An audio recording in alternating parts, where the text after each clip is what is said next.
Hello, everybody. My name is Luis Correa. Today I'll be doing a presentation on ABCs of ocean pollution. And we're going to start off with A.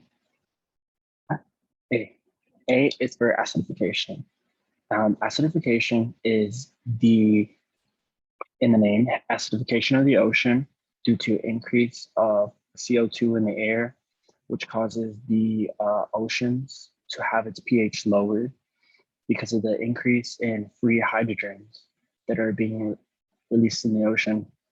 And this has a lot of negative effects on the coral reefs and all the animals that live in it because it makes life unsuitable and uninhabitable in the bottom of the ocean, especially for the animals that live there. And since we as humans use the oceans, it affects us as well.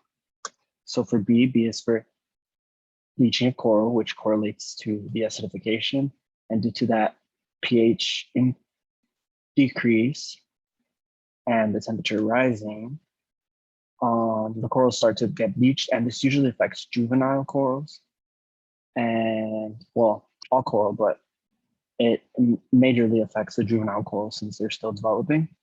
And because of that, there is a decrease in oxygen because about a large portion of our oceans produce oxygen because the coral photosynthesize. For C, there's chemical pollution. Because of humans, there's been a lot of chemical pollution from sewage to chemical dumping, and this all has a negative effect on our reefs and ecosystem, which poisons them.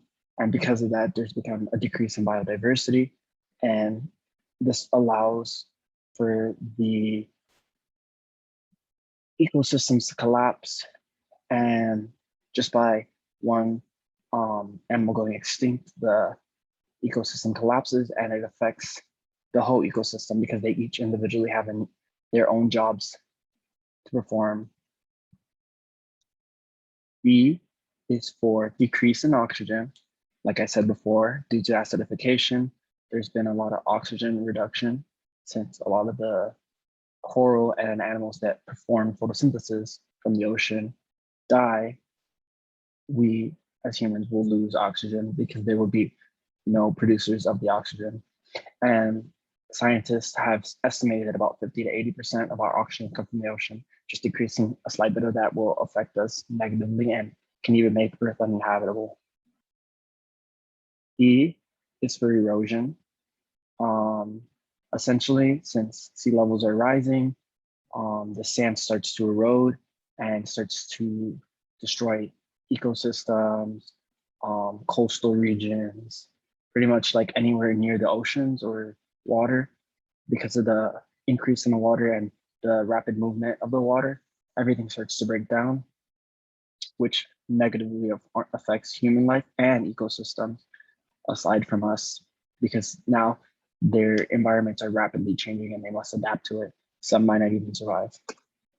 F is for fracking. Fracking is the use of high pressure to allow for the opening of fissures to extract oil. This is a major problem because it can destroy the natural ecosystem due to the movements, as well as disrupt it.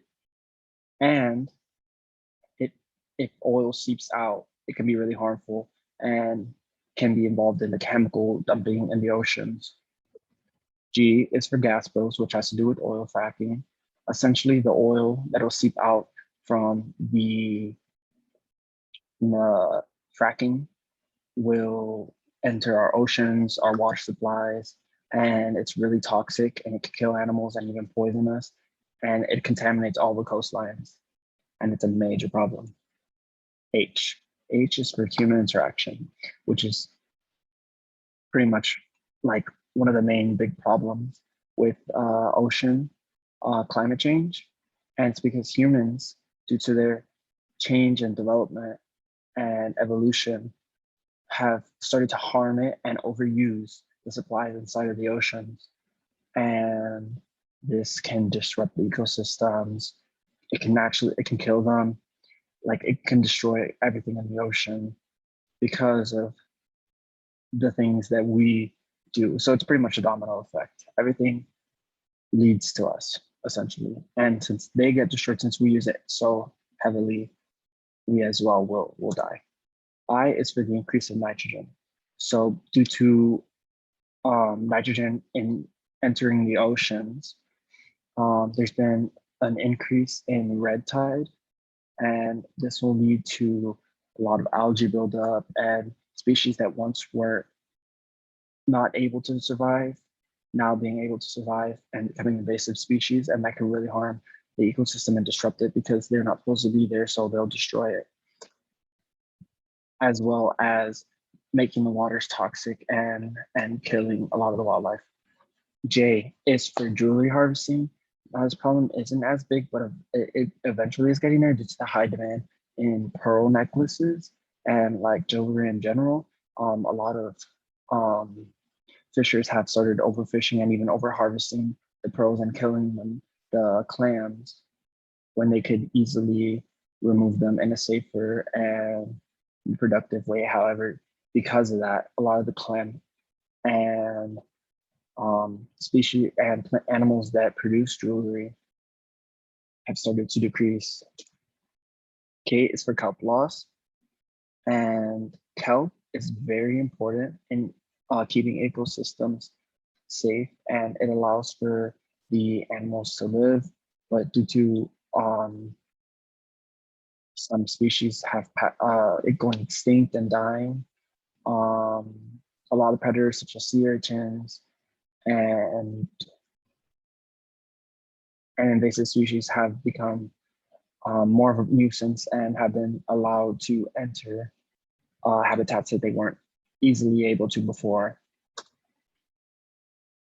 L is for light pollution, and light pollution is caused by increase of light from cities or street lamps, and light pollution has become a real problem, such as for the animals in the ocean, because now that there's light constantly, they're confused and they don't know what is when, and that increases predation because the animals are confused, and because of the confusion, it allows for the predators to attack them, as well as it causes delirium and other problems because the species no longer know when they're supposed to function, and that creates a major discrepancy in their animal behavior, as well as such as the sea turtle. Since they are attracted to the light, when they nest, their babies end up going to streets and getting run over because they think they're following the sun, but in reality, they're just following street lamps. And this affects reproduction and photosynthesis and many other things. M is for melting of glaciers. And due to the increase in heat, many glaciers are melting at an exponential rate. And due to this, there will soon be a depletion in drinking water, as well as a rise in sea level. And the rise in sea level will cause a destruction of much of the inland, which will decrease the available land outside of water, as well as this. The melting will leave less land for animals that inhabit the Antarctic, such as polar bears and seals, which